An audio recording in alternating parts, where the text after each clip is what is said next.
The silence that fell over the grand foyer of the Waldorf Astoria was so profound you could hear the soft, frantic clicks of the paparazzi's camera shutters echoing against the gold-leafed ceiling. For months, the tabloids had painted her as the tragic, discarded artifact of a billionaire's midlife crisis. They had all gathered to watch Chloe Davenport, the flashy, 24-year-old mistress, claim her stolen throne. But as the heavy brass doors opened and the true Mrs. Sterling stepped into the chandelier's blinding light, the air was sucked out of the room. Chloe's smug smile shattered, and in that single devastating moment, high society realized a terrifying truth. You do not go to war with a woman who has nothing left to lose but her mercy. The Hastings-Sterling marriage died on a Tuesday morning, not with a screaming match or a shattered vase, but with the quiet, sickening chime of a misplaced iPad. Serena Sterling sat at the head of the 20-foot mahogany dining table in their sprawling Central Park West penthouse. She was a woman who wore her 38 years with a quiet, expensive grace. Her lineage, the Hastings family, traced its roots back to the foundational bedrock of New York real estate. When she married Richard Sterling 12 years ago, she brought the social pedigree. He, the ruthless ambition of a Silicon Valley tech prodigy eager to conquer the East Coast. Together, they were formidable. Now they were strangers sharing an area code. Richard was pacing near the floor-to-ceiling windows, barking into his phone about the upcoming IPO of his latest venture, Sentinel Data. He was handsome in that sharp, aggressive way that wealth affords a man in his 40s, custom Brioni suits, artificially brightened teeth, and a profound, exhausting arrogance. He didn't notice when his secondary tablet, carelessly left on the marble kitchen island, illuminated.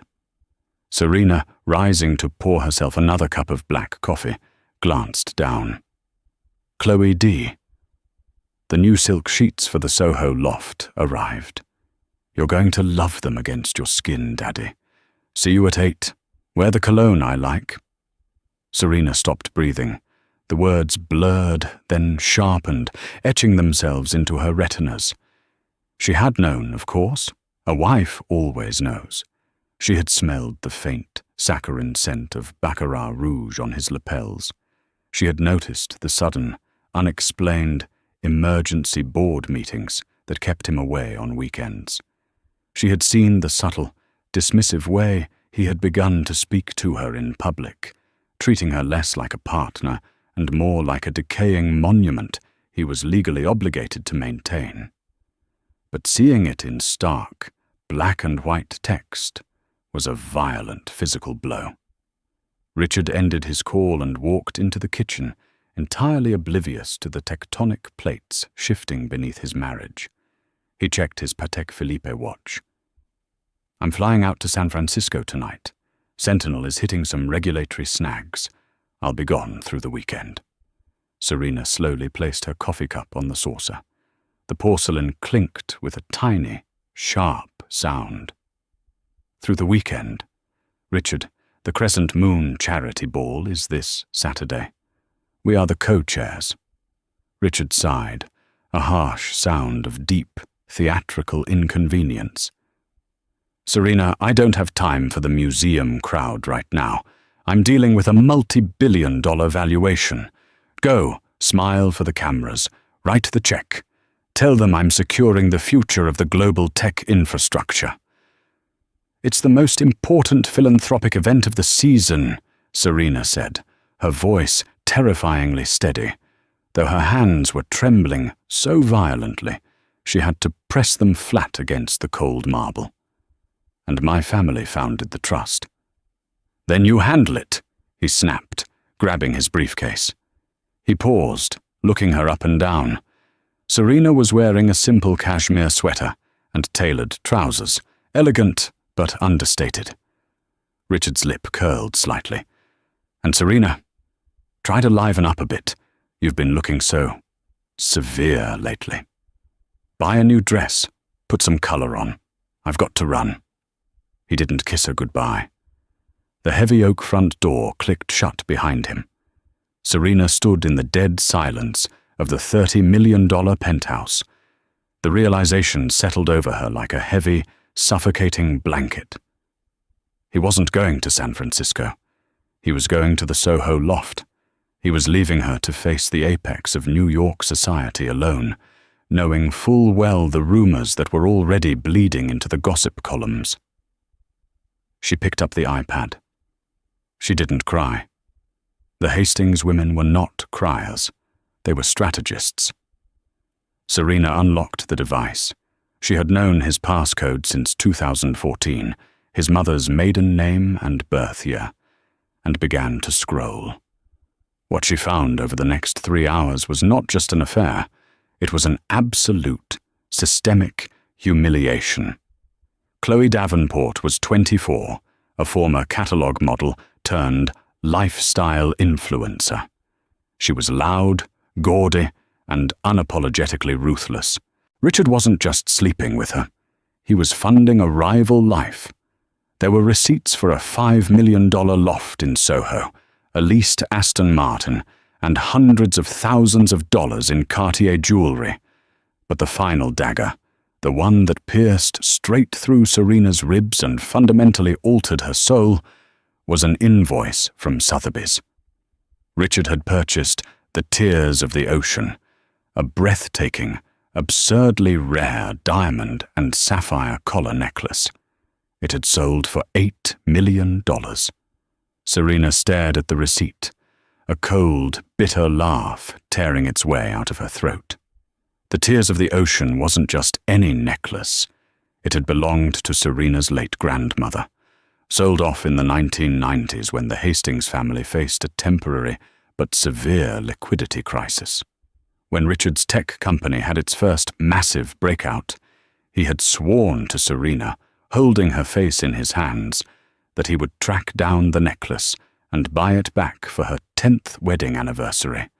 Their 10th anniversary had passed 2 years ago. He had given her a tennis bracelet and blamed the market. Now, he had bought her grandmother's legacy to drape over the collarbones of a 24-year-old Instagram model. Serena locked the iPad and placed it exactly where Richard had left it. The woman who had woken up that morning, the dutiful, quiet, supportive billionaire's wife, was dead. In her place, something infinitely colder and sharper took its first breath. By noon, Serena was sitting in the private, mahogany-paneled back room of the Century Club, nursing a gin martini. Across from her sat Beatrice Kensington. Beatrice was a terrifyingly well-connected socialite, with a tongue like a scalpel, and a heart fiercely loyal to those she considered true peers. Serena slid a thick manila folder across the polished table. Beatrice opened it, her perfectly arched eyebrows climbing higher and higher as she scanned the printed screenshots and financial summaries. "Good God, Serena," Beatrice breathed, taking a long sip of her champagne. "I heard the whispers. My trainer mentioned seeing them at Nobu, but I didn't think Richard was this monumentally stupid. An Aston Martin. He's acting like a Russian oligarch in a midlife crisis." "Look at the last page, B," Serena said, her voice a hollow, dry rasp. Beatrice flipped to the back. Her eyes widened, and she genuinely gasped. "The sapphire collar. Serena, this is your grandmother's. Tell me he didn't." "He did, and he gave it to her." Beatrice closed the folder, her expression shifting from shock to a cold, predatory rage. "What do you want to do? I can have her blacklisted from every restaurant, club, and charity board in the tri-state area by 4 p.m. I can make it so this girl can't buy a bagel in Manhattan without being spat on." "No," Serena said sharply. "That's petty. That makes me look like the bitter, discarded wife fighting over scraps. I don't want to fight her in the shadows, B. I want to obliterate them both in the light." Beatrice leaned forward, an excited gleam in her eye. "I'm listening." "Richard told me he's skipping the Crescent Moon Ball for business," Serena explained. "But I've been monitoring her social media." Serena pulled out her phone, pulling up Chloe Davenport's public Instagram. The most recent story, posted an hour ago, showed Chloe in a plush bathrobe, sipping mimosa in what was clearly a private jet terminal. The caption read, "Whisked away by my king for a romantic weekend, but rushing back Saturday for the biggest night of my life. Hashtag high society. Hashtag crescent moon. Ball. Hashtag coming out party." "He's bringing her," Beatrice whispered, the realization dawning on her. "He told you he was skipping it so you'd go alone and quietly represent the family, while he sneaks back into the city to make his grand public debut with the Mistress. He's planning to blindside you, to humiliate you in front of the entire city." "Exactly," Serena said, taking a sip of her martini. "He thinks I'm going to wear my usual beige Carolina Herrera, smile politely, and be entirely overshadowed when he walks down the grand staircase with his shiny new toy wearing my grandmother's diamonds. He wants the press to run the narrative. The dull, old money wife replaced by the vibrant, youthful muse." "He's severely underestimated you," Beatrice noted, her smile turning wicked. "He's forgotten who I am," Serena corrected. "I made Richard socially acceptable. Before me, he was a loud-mouthed coder who wore hoodies to Michelin-starred restaurants. I taught him which fork to use. I introduced him to the board members who funded his second round. He thinks his money buys him immunity from the rules of my world. So, what is the play?" Serena opened her Hermes Birkin and pulled out a sleek, black notebook. "First, the finances. I spent the morning with Arthur Pendleton." Arthur was Serena's family wealth manager, a man who possessed a pathological hatred for new money frivolity. Arthur and I have quietly begun untangling my family's foundational trusts from Richard's holding companies. The prenuptial agreement Richard insisted on when we married, because he thought he was the one taking the risk, has a rather draconian infidelity clause that I insisted upon, mostly as a joke at the time. He violated it the moment he signed the lease on that Soho loft. "You're freezing his assets?" Beatrice asked. "Worse. I'm calling in the loans," Serena said smoothly. "Sentinel Data's upcoming IPO is built on a massive bridge loan provided by the Hastings Family Trust. It's perfectly legal for us to demand immediate restructuring, given his sudden erratic financial behavior, like spending $8 million on a necklace from company accounts." Beatrice let out a low whistle. "You're going to bankrupt his IPO." "That's for Monday," Serena said, her eyes flashing with a terrifying, icy resolve. "Saturday is about the optics. If Chloe wants a coming-out party, I am going to give her a front-row seat to what real power looks like. But I need your help, B. I need the seating chart for the ball rearranged. I need the press corps tipped off to a special presentation, and I need to make a phone call to Paris." Beatrice picked up her phone. "Consider the ball yours to command. Who is in Paris?" "An old friend," Serena said. "Antoine Laurent." Beatrice dropped her phone.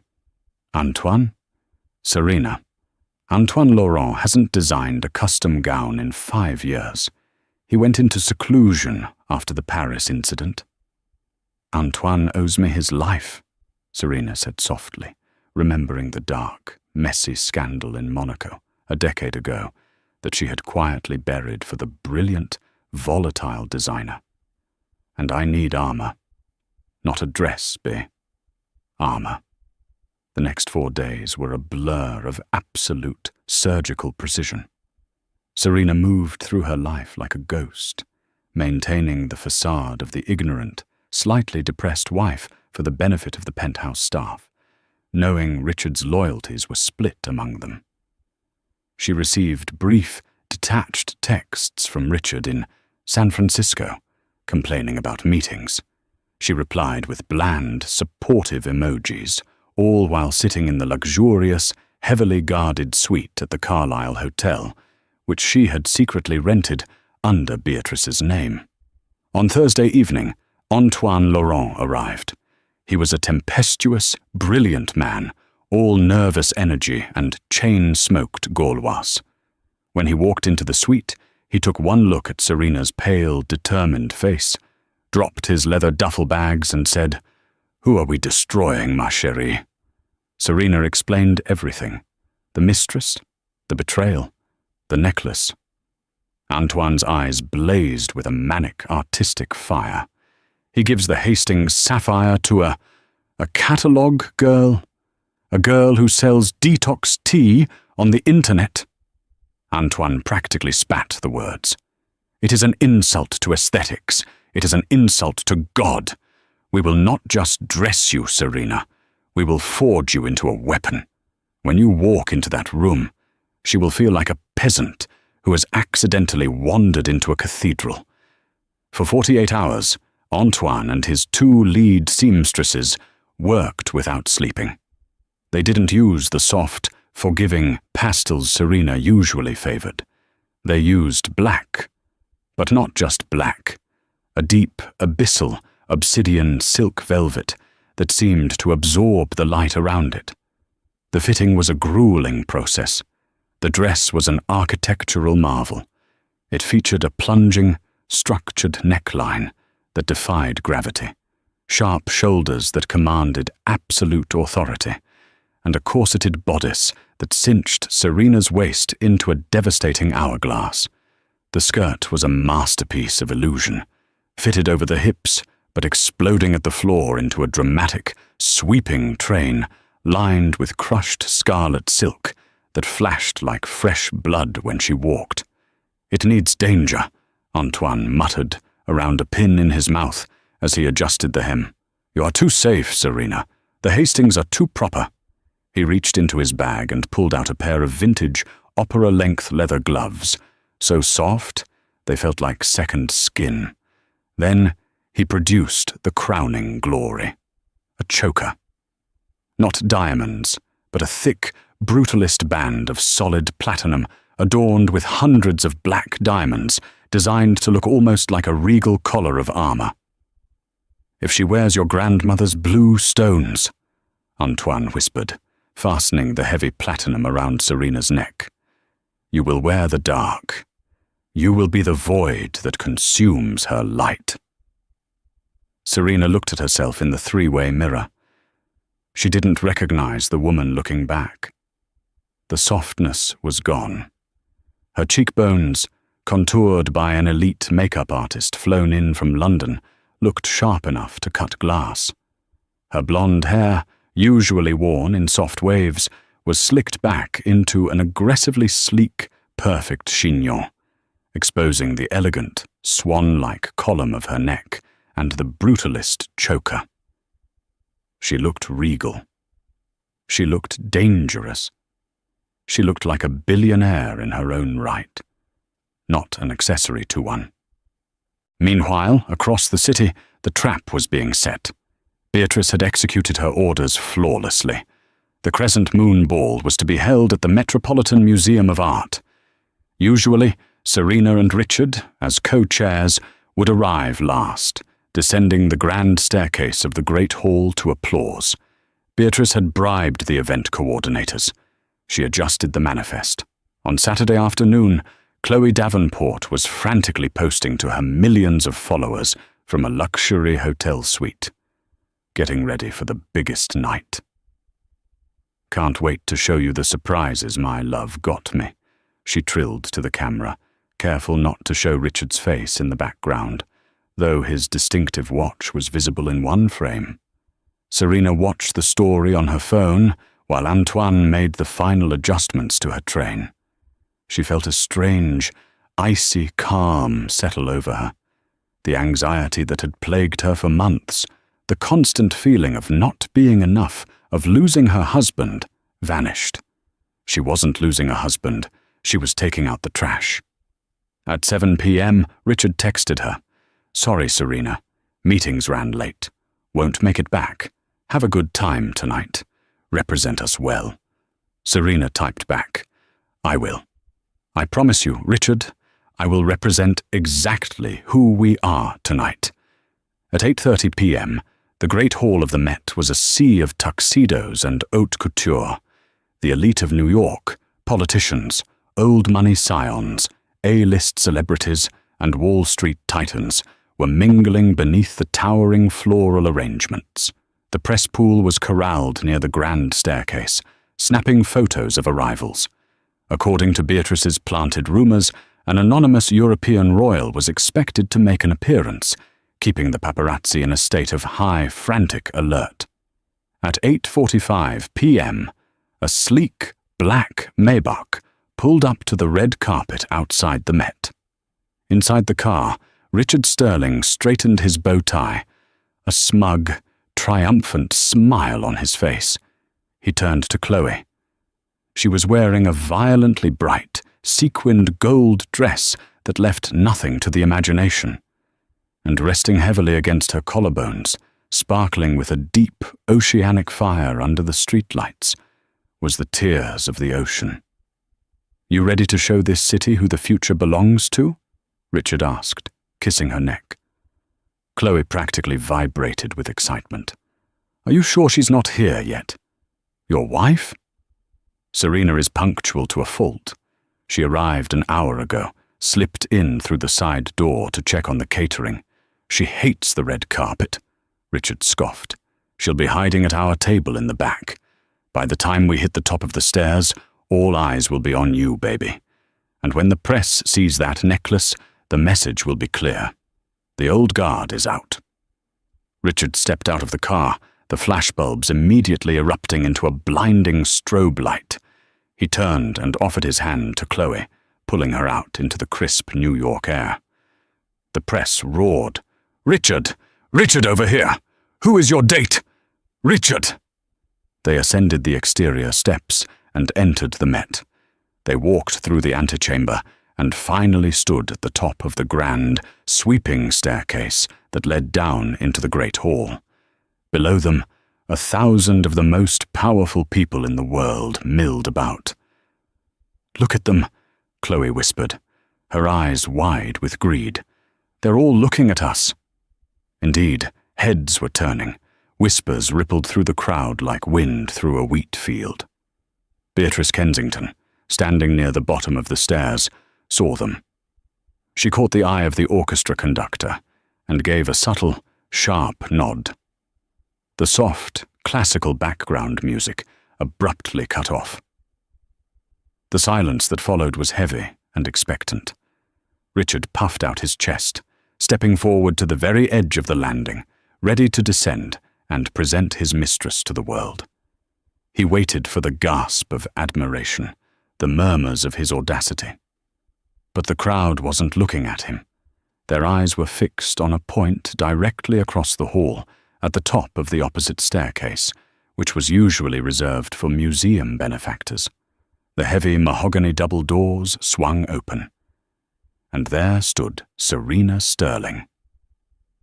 The silence in the Great Hall of the Metropolitan Museum of Art was absolute, a heavy, suffocating vacuum that seemed to suck the oxygen from the lungs of every billionaire, senator, and socialite present. At the top of the east staircase, Richard Sterling and Chloe Davenport stood frozen.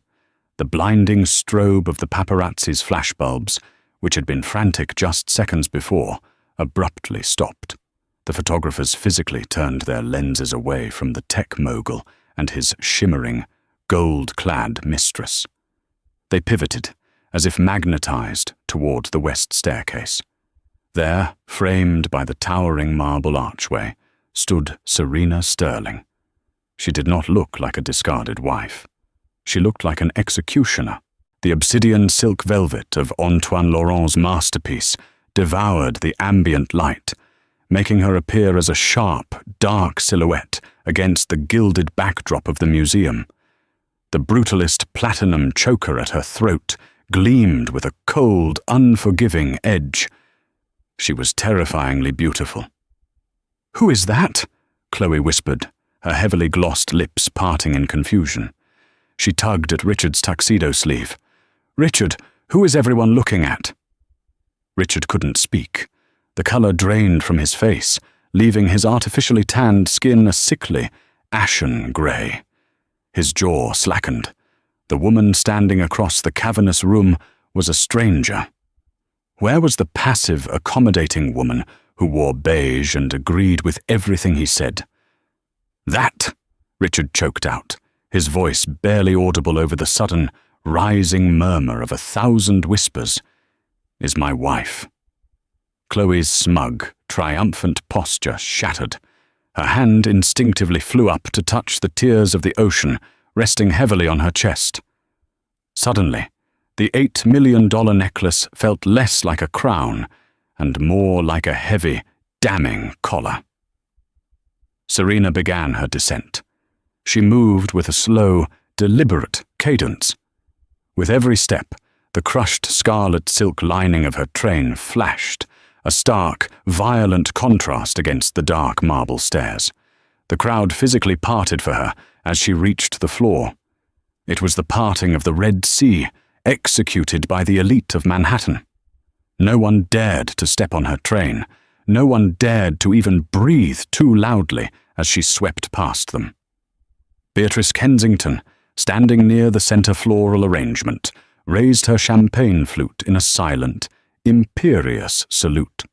Serena did not immediately approach her husband. Instead, she walked directly to the center of the room, greeting the mayor of New York and the chairman of the museum board with a warm, flawless smile.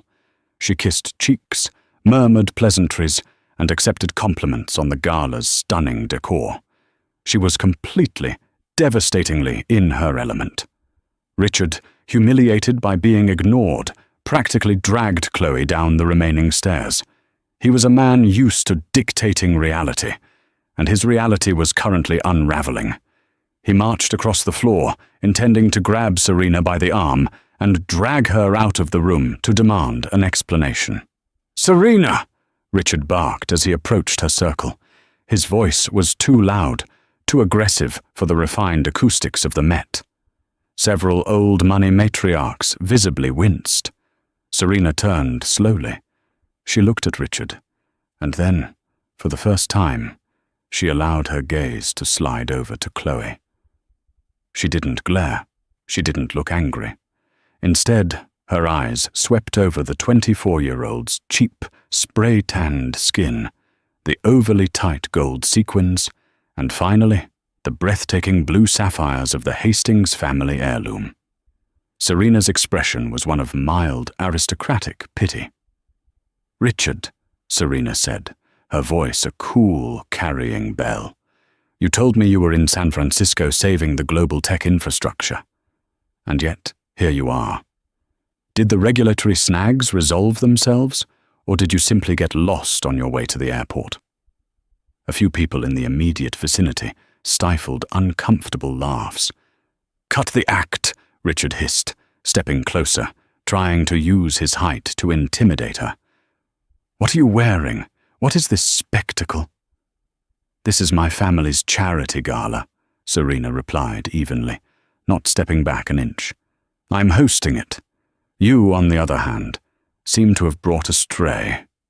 Chloe's face flushed a deep, ugly red. "Excuse me? I am his—" "Do not speak to me," Serena interrupted. She didn't raise her voice, but the absolute, chilling authority in her tone slammed Chloe's mouth shut. Serena's eyes locked onto the younger woman's. "You are wearing my grandmother's collar. Enjoy it for the evening. It is the last expensive thing you will ever touch."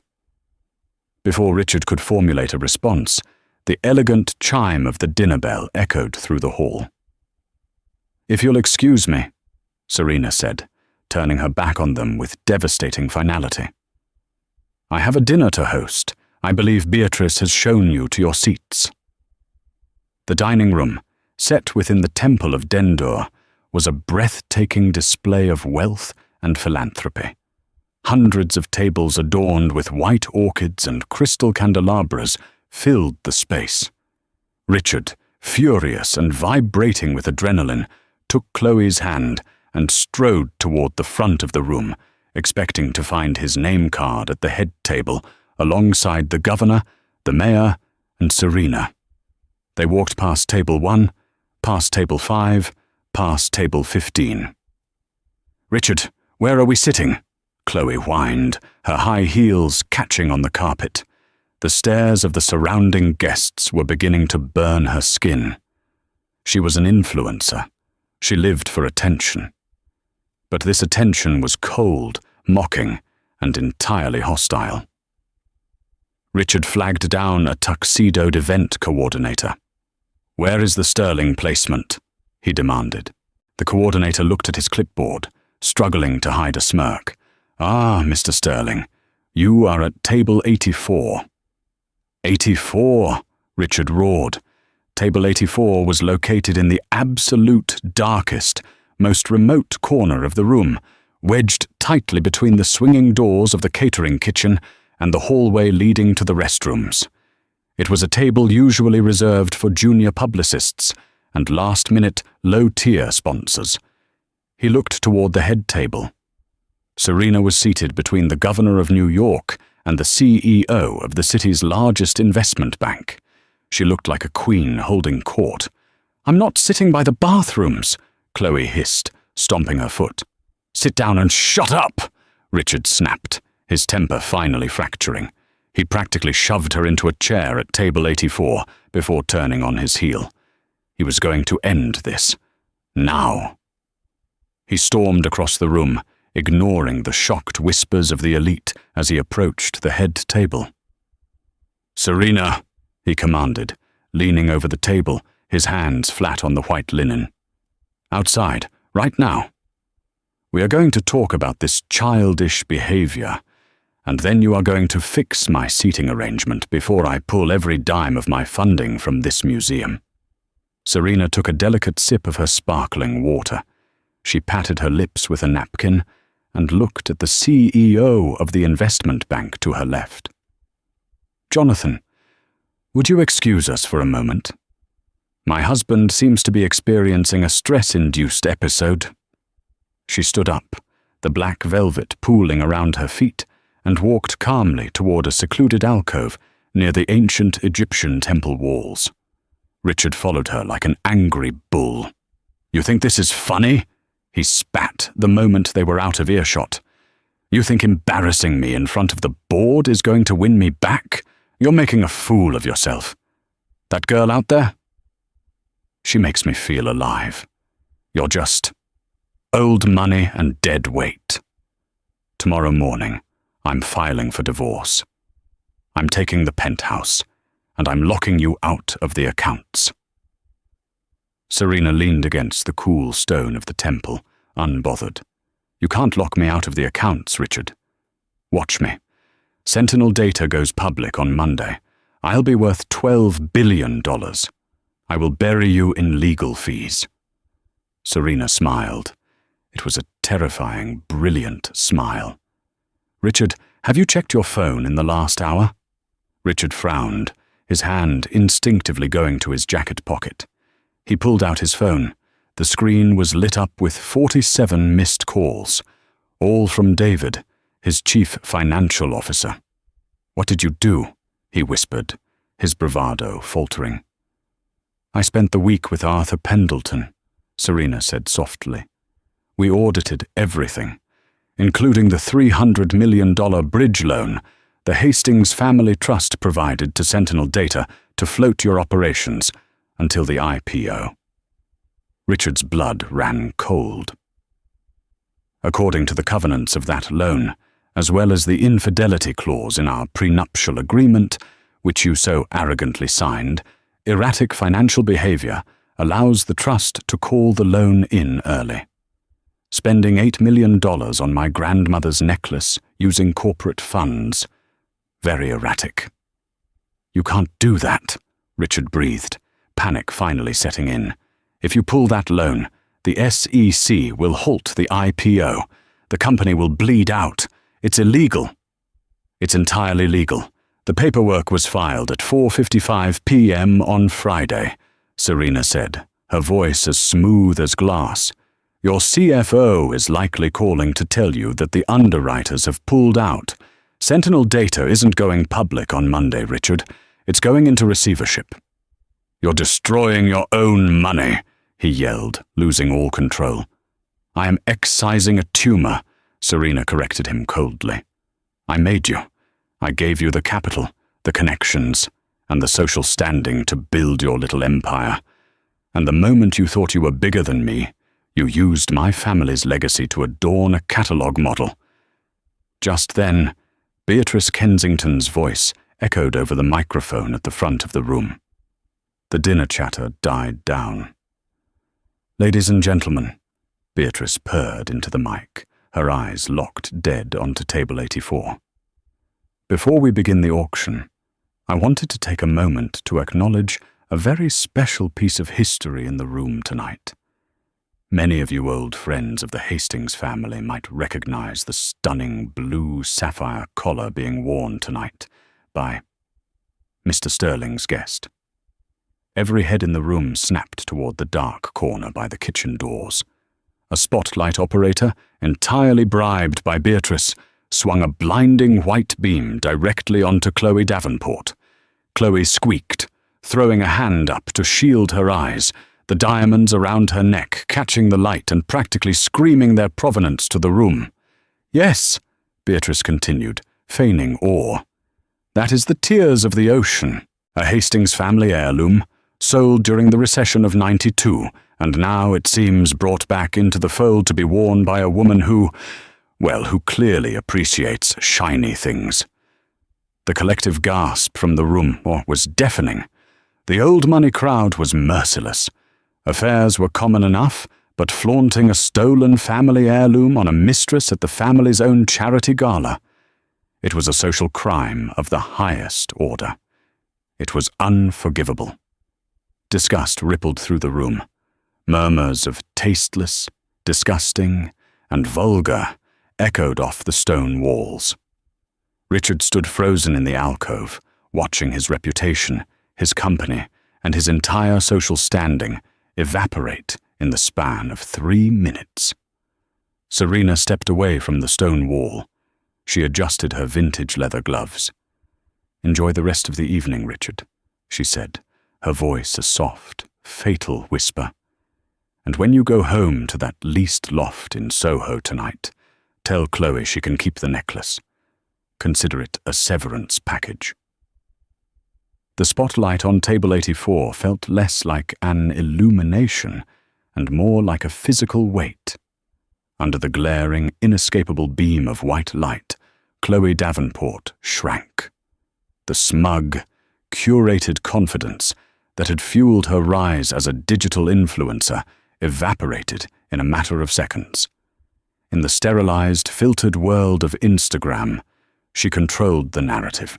Here, in the ancient, echoing chamber of the Temple of Denda, surrounded by the absolute apex of global wealth, she was nothing more than a trespasser caught with stolen goods.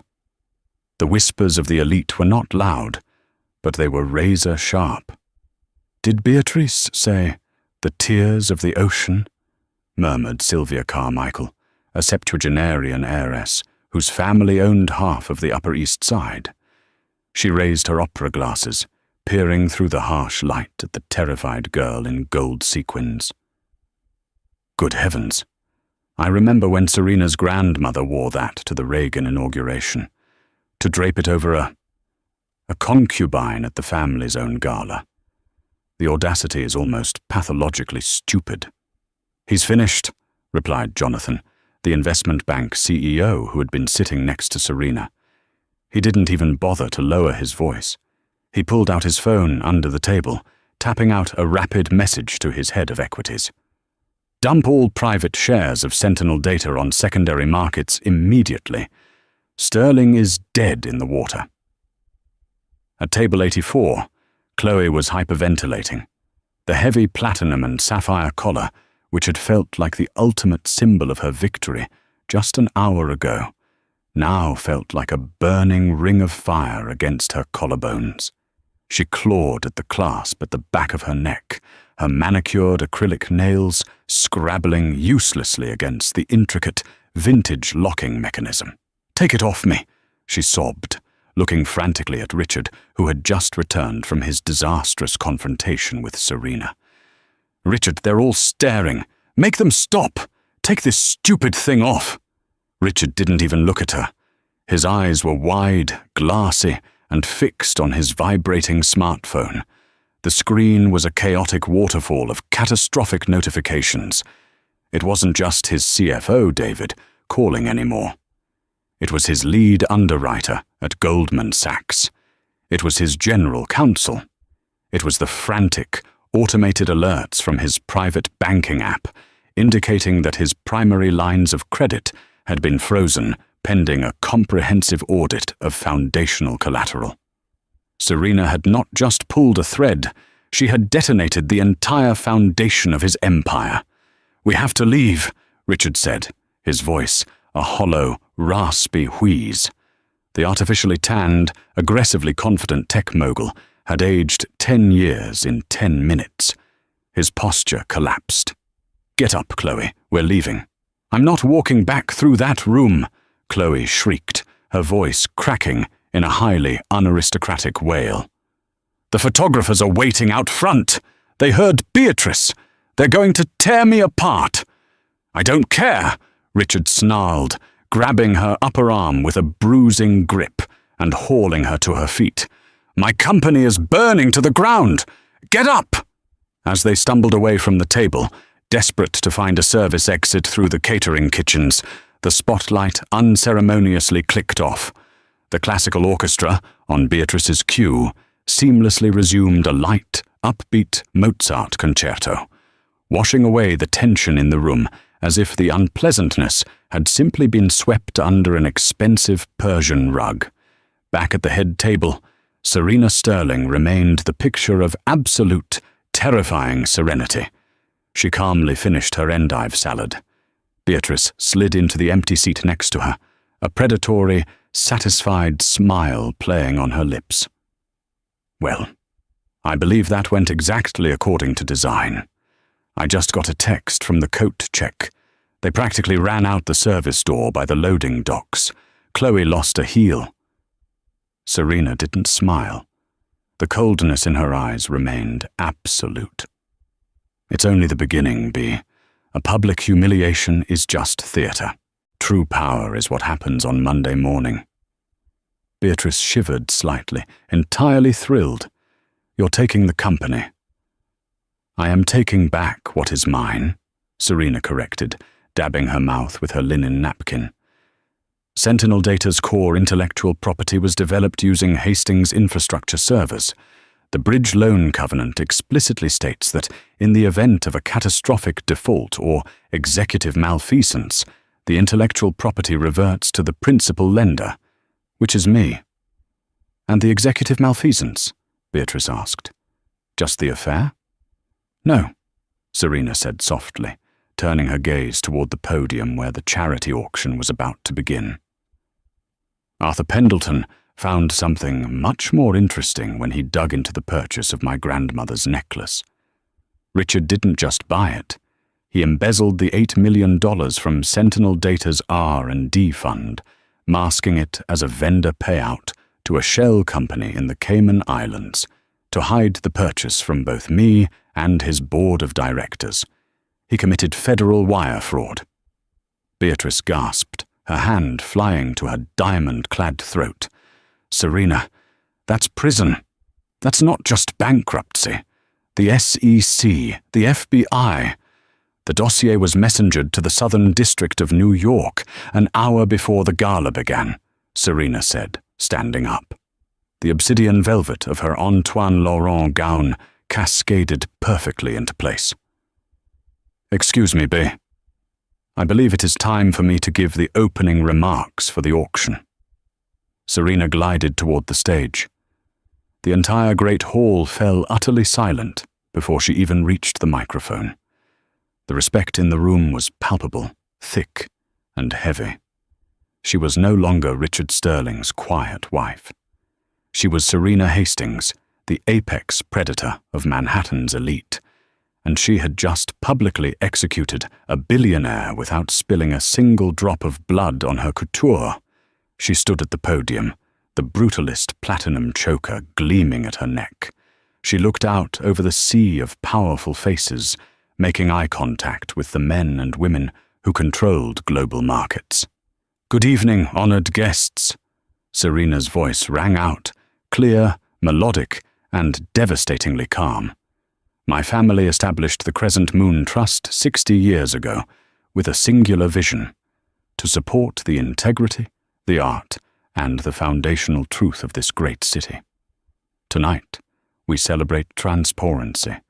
We celebrate the removal of masks and the stripping away of false narratives." She paused, letting the weight of her words settle over the crowd. Everyone knew exactly what she was talking about. "In the spirit of that transparency and the cleansing power of truth," Serena continued, "the Hastings Family Trust is proud to announce an unexpected, incredibly lucrative restructuring of our tech portfolios, allowing us to double our philanthropic commitments for the next decade. Thank you all for your unwavering support.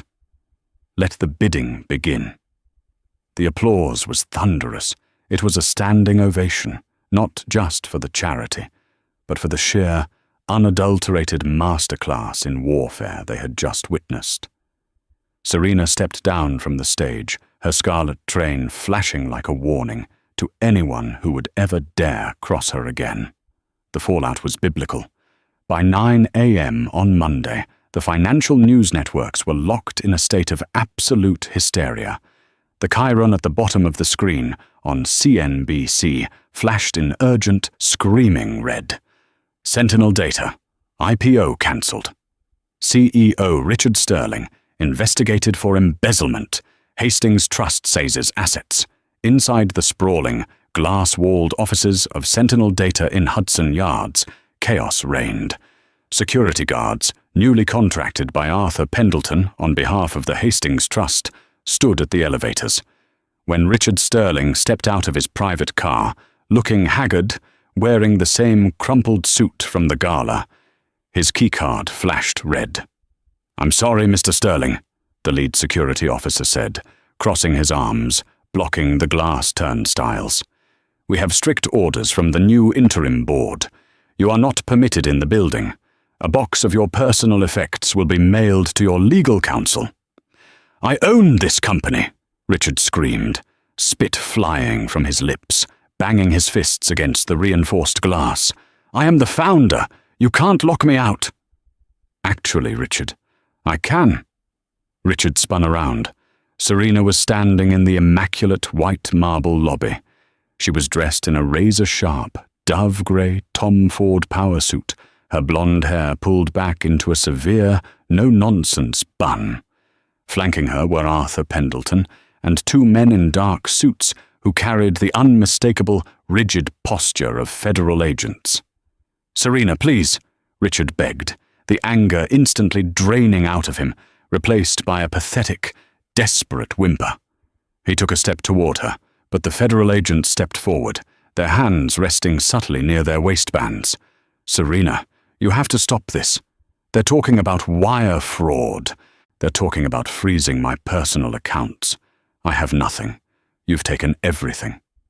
"I merely balanced the ledger, Richard," Serena said, her voice devoid of any emotion. She looked at him not with anger, but with the cold, clinical detachment of a scientist observing a failed experiment. "You took $8 million of investor money to buy my grandmother's legacy for a child. You forged invoices. You lied to the SEC. I didn't destroy you. You built your own guillotine. I just pulled the lever." One of the federal agents stepped past Serena, holding up a badge. "Richard Sterling, I'm Special Agent Vance with the FBI. We have a warrant for your arrest regarding the misappropriation of corporate funds and wire fraud. Please turn around and place your hands behind your back." As the cold steel of the handcuffs clicked around Richard's wrists, his eyes darted wildly. "The necklace! Serena, tell them! The necklace is collateral. It's worth $8 million. We can sell it. We can restitute the funds. Tell them." Serena tilted her head, a slow, dark smile spreading across her face. It was the first time she had genuinely smiled in months. "Oh, Richard, you really are a fool, aren't you?" Across town, in the Diamond District, Chloe Davenport was having a very different kind of breakdown. She had fled the Soho loft at dawn, packing 3 massive Louis Vuitton trunks with every designer bag, shoe, and watch Richard had ever bought her. The news had broken. She knew Richard was penniless and headed for prison. She was a survivor, and she knew when to cut her losses. But her ultimate prize, her golden parachute, was tucked safely in her velvet-lined purse. The tears of the ocean.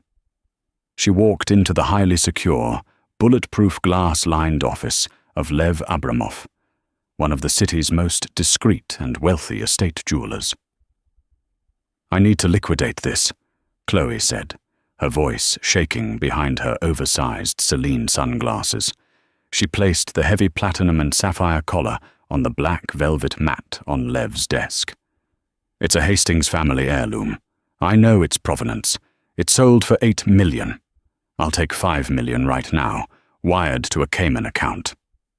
Lev Abramov, a man who had been dealing in rare stones for 50 years, pulled down his jeweler's loupe. He didn't even need to pick it up. He stared at it for exactly 4 seconds. Then he let out a harsh, gravelly laugh. $5 million? Lev chuckled, pushing the necklace back toward her with the tip of his pen, as if it were contaminated. "Miss, whoever told you this is the Hastings heirloom lied to you, or they are incredibly stupid." Chloe felt the blood drain from her face. "What are you talking about? I saw the Sotheby's receipt. It's real." "The receipt might be real, but these stones are not," Lev said bluntly. "These are laboratory-grown sapphires. Good quality, yes, but synthetic. The diamonds are moissanite. The setting is standard palladium, not platinum. This is a very good, very expensive replica. A prop. It was likely custom-made by a theatrical jeweler in London, worth perhaps $10,000 for the craftsmanship." "No," Chloe whispered, stepping back, her hands flying to her mouth. "No, that's impossible. Richard bought it. He bought it for me." "Your Richard bought a fake," Lev said, turning his attention back to his paperwork, entirely dismissing her. "And if he paid $8 million for it, he is an idiot. Have a good day, miss." Chloe stumbled out of the jewelry shop and onto the crowded, chaotic streets of Midtown Manhattan. The weight of her reality crashed down upon her. She had traded her youth, her public reputation, and her dignity for a man who was now in federal custody, and for a necklace that was completely worthless. She was a punchline. She was the mistress who wore glass to the Met Gala. Back in the sleek, silent penthouse overlooking Central Park, Serena Sterling poured herself a cup of black coffee from the silver carafe on the Marble Island, the same island where she had found the iPad just 1 week ago. She walked into a private dressing room, a vault of mahogany and reinforced steel. She bypassed the rows of designer shoes and the racks of haute couture, walking directly to the biometric safe built into the back wall. She pressed her thumb to the scanner. With a heavy pneumatic hiss, the steel door swung open. Resting inside, on a stand of pure white silk, was the real tears of the ocean. The true, unadulterated blue sapphires caught the ambient light, sparkling with a depth and a fire that no laboratory could ever replicate. Serena had tracked it down 2 years ago, quietly purchasing it through a proxy from a private collector in Geneva, using her own trust funds. She had known Richard would never buy it for her. His promises were as empty as his character. When Richard had secretly attempted to buy it last month through a shady, secondary broker to impress Chloe, he had unknowingly walked into a trap. The broker had sold him a flawless replica, a replica Serena had commissioned specifically for that purpose. Richard had embezzled $8 million to buy a piece of glass, funneling the rest of the stolen cash into his offshore accounts, sealing his own federal indictment.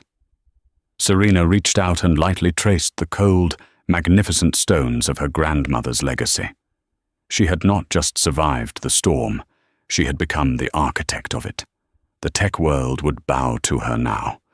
The social elite feared her, and her family's legacy was safely locked away where it belonged, entirely untouchable. She closed the safe, the heavy steel locking with a satisfying, final click, and walked out to begin her day, ready to rule her empire alone. In the end, the spectacular downfall of Richard Sterling became a legendary cautionary tale whispered in the boardrooms of Wall Street and the gilded parlors of the Upper East Side. It proved that true power does not reside in loud proclamations, least luxury, or the desperate acquisition of youth. It resides in the quiet, absolute command of one's own worth.